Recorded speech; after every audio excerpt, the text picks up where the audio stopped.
लेकिन अदिति, यहाँ पर एक बड़ा सवाल अहम ये खड़ा होता है कि आखिर डोनाल्ड ट्रंप की संलिप्तता क्या है और क्यों आखिर जो दोस्त डोनाल्ड ट्रंप का भारत रहा है, जिस तरीके से हाउडी मोदी हो, इसके साथ नमस्ते ट्रंप हो, ये तमाम कार्यक्रम हुए और पहले कार्यकाल में हमने देखा है कि कितना क्लोज कॉम्पैक्ट रिलेशनशिप जो है वो डोनाल्ड ट्रंप का भारत के साथ रहा है।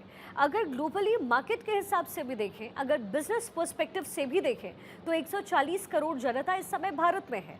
तो फिर डोनाल्ड ट्रंप आखिर क्या वजह है कि पाकिस्तान, जो कि आतंक परस्त एक देश है, उसको सहयोग कर रहे हैं या सपोर्ट कर रहे हैं, या फिर सीधी सी बात यह है कि अमेरिका फर्स्ट की नीति है, सीज फायर की बात कहकर डोनाल्ड ट्रंप खुद को बड़ा दिखाना चाहते हैं, फिर चाहे मार्केट में कुछ भी हो।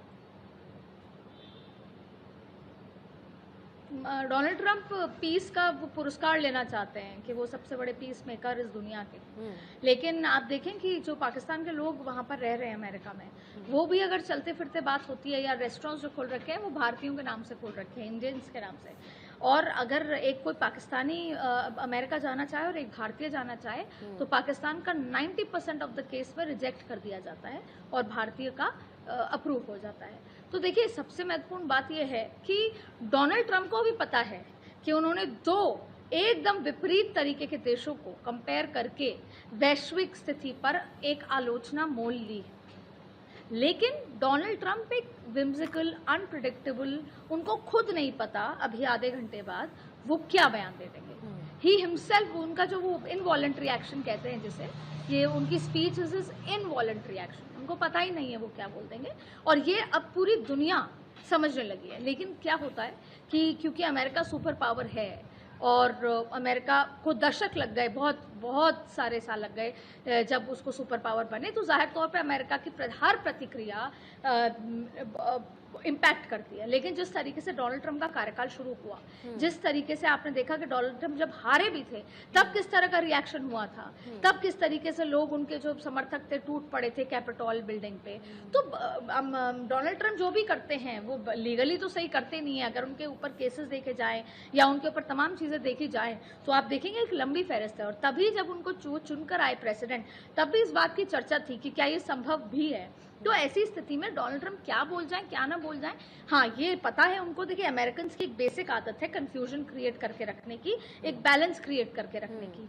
जिस तरीके से वो भारत को अपने साथ लाता है चाइना को बैलेंस करने के लिए, उसको पता है कि भारत को किसी और देश से कोई मतलब नहीं है, लेकिन अगर आप पाकिस्तान को सपोर्ट करोगे तो कहीं ना कहीं भारत को इम्पैक्ट होगा। तो वो भारत को बैलेंस करने के लिए पाकिस्तान की तरफ झुकाव रखता है और चाइना को बैलेंस करने के लिए भारत की तरफ झुकाव रखता है। और यही पूरी रणनीति है। और रशिया जाहिर तौर पर उससे बात नहीं करता, तो वो उसके लिए भारत इंपॉर्टेंट है रशिया लिहाज से भी।